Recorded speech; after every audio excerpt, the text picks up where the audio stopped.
All right, so let's now do a little bit of the background. We're going to vignette this out. I've been a poor host to my background. And if I want that to look pinker in flesh, I can make it pinker, or I can put what's next to it greener. If I want it to be lighter, I can make it lighter, or I could put what's next to it darker.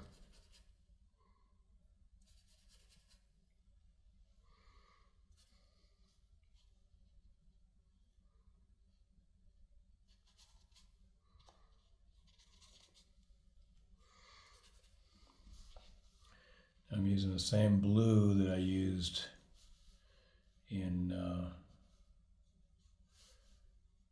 that little study, little thumbnail landscape, and just made it pinker. I put in my cool red.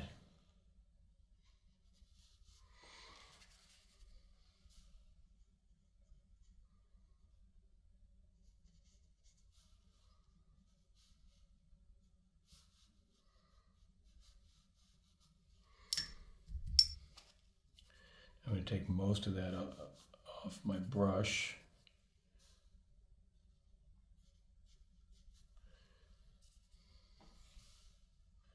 And again, I have to wait to see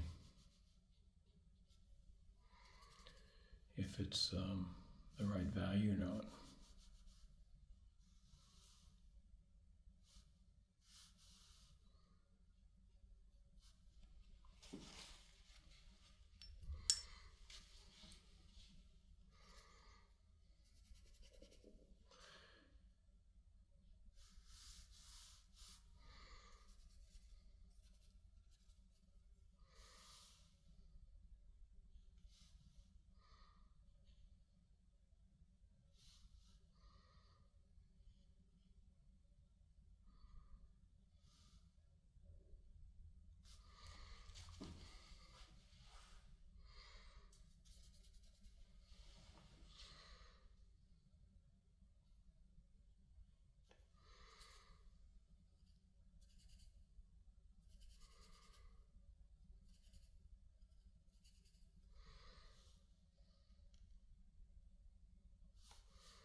Okay, notice I'm putting the brightest colors in the darker halftones and shadows.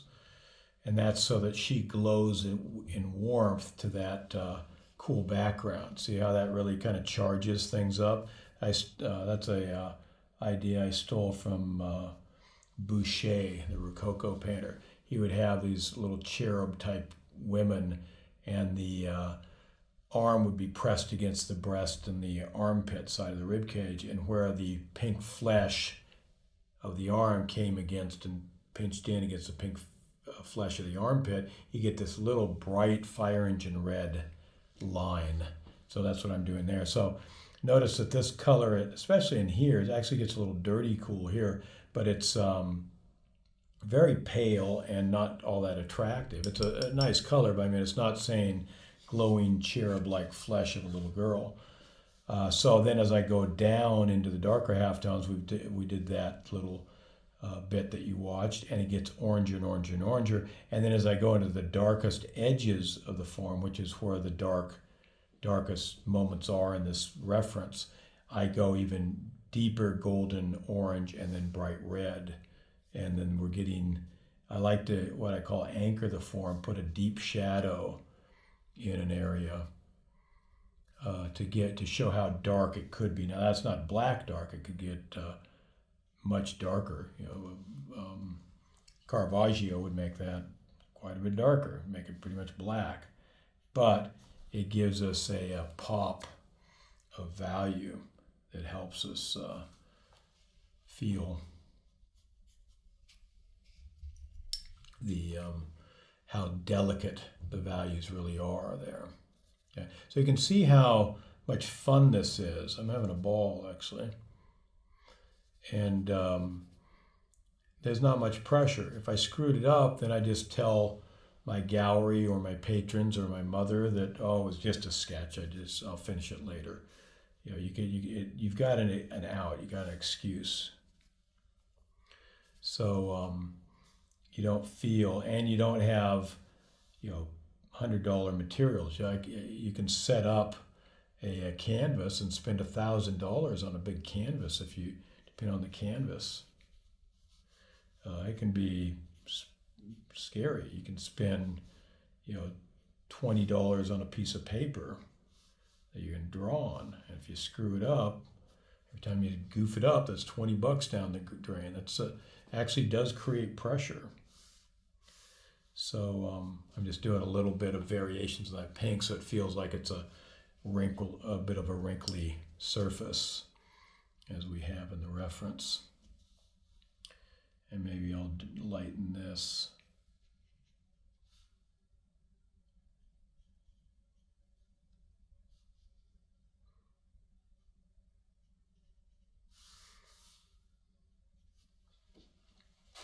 Just to give some variation to that, and it can, and it feels like it has some translucence or has some action to it, those kind of things. Now, the Anders Zorn taught me the value of value. He has this Grover Cleveland, American president Grover Cleveland, hand, and he's just this bear of a man with a walrus mustache, sitting barely being held in the chair he's in, big round fat guy. And he's got this lovely hand like this. It's just a big ball. And instead of making these deep dark shadows, because there's deep dark shadows everywhere, he just wanted to celebrate that ball. And so these deeper marks that should be so dark, that should be like that red at her, just below her armpit there, dress to arm, the restraint in that man still astounds me. And so let's see if we can do a little bit of that here. Show you what I mean. Okay, we gotta let it dry, see what we got. Okay, we'll frame this here. And now I'm going to do a lighter version of that.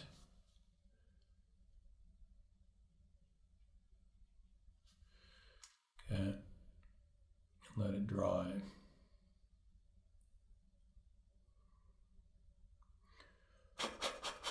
Blowing, blowing, blowing, making it dry. Okay, now it's coming up. Can you see the subtlety? There's just a slightly darker moment there. It looks like it could be a knuckle and a separation of fingers, but the overall shape, let's call it an egg shape of that hand is maintained. And then that little nuance there, we look at the fingers separated on the reference, look how subtle it is there, and that keeps it simple. So that's, sometimes you want to add a detail in a lovely silhouette, but you don't want to destroy the integrity of the silhouette. So you can back way off the value range that you would see there. Okay, so now we've got, again, the feet coming out and catching light.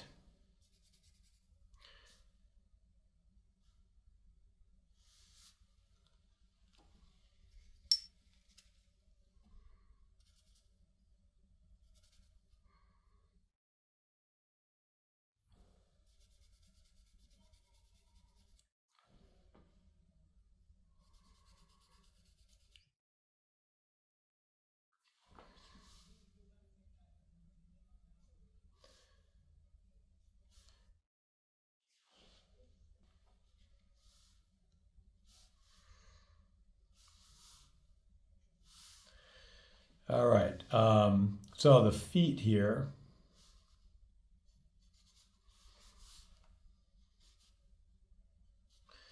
can do some real dark spots there just to anchor. You can see if I don't want to make that shadow lighter by making it lighter, I can make it lighter by putting what's next to it darker. We always have that bit. And notice down here what I did is when I laid in the paint here, I used the old paint that was dried and I had to re-wet it basically, and see how once you re-wet it, it's not near as opaque as it was. Notice also when I make these little accents here, these little touch marks, you get that watermark effect that's characteristic of watercolor, which I love. Maybe that one's a little too strong, so I'll play it down here a little bit. But I really like that, that bit, and that adds to the sketch painterly quality. This is not such a precious commodity kind of thought. So let's have fun with it. And that's, again, one of the charms of, say, a watercolor by Sargent. All right, so, and then let's put on our this will be kind of the punchline. Let's put on our lovely pink Crocs.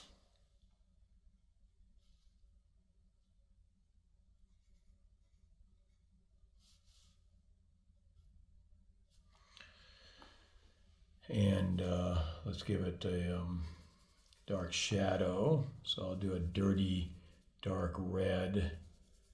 So I'm using cool green and cool red.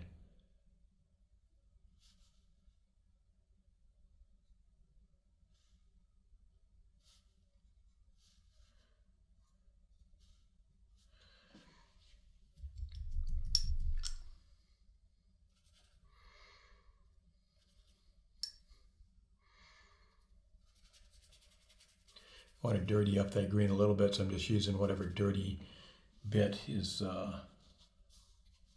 there to be had. And let's lighten that up just a touch. So I'm going to load that. So technique we didn't really use in this painting, but I'm going to load it up with a lighter version while it's wet. And I can even add a little bit of water to it. You can see I bled off now. So I'm going to draw it back. And little harm done, but it just will add to the charm of it, we hope. If not, it's a gift for Aunt Millie.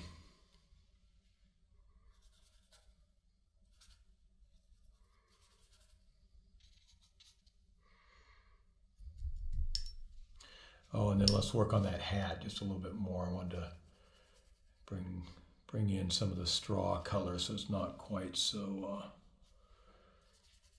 so green.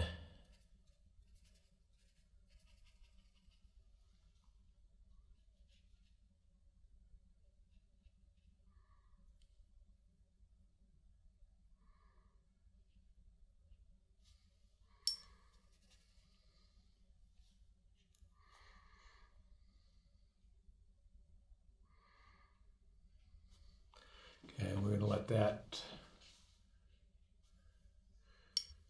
load that up. Take a little bit of it away. Soften that.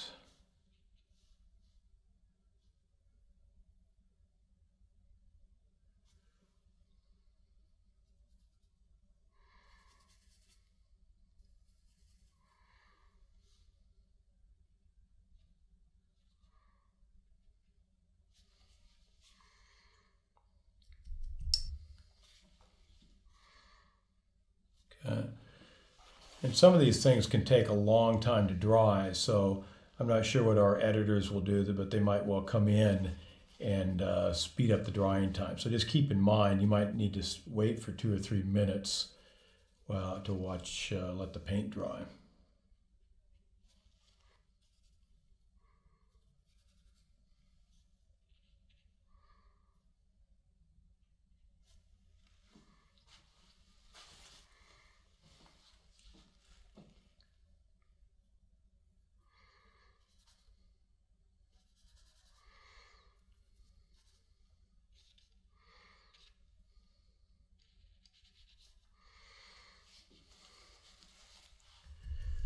I'll just kind of tie it into our little landscape there.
Well, anyway, that gives you an idea of how I work.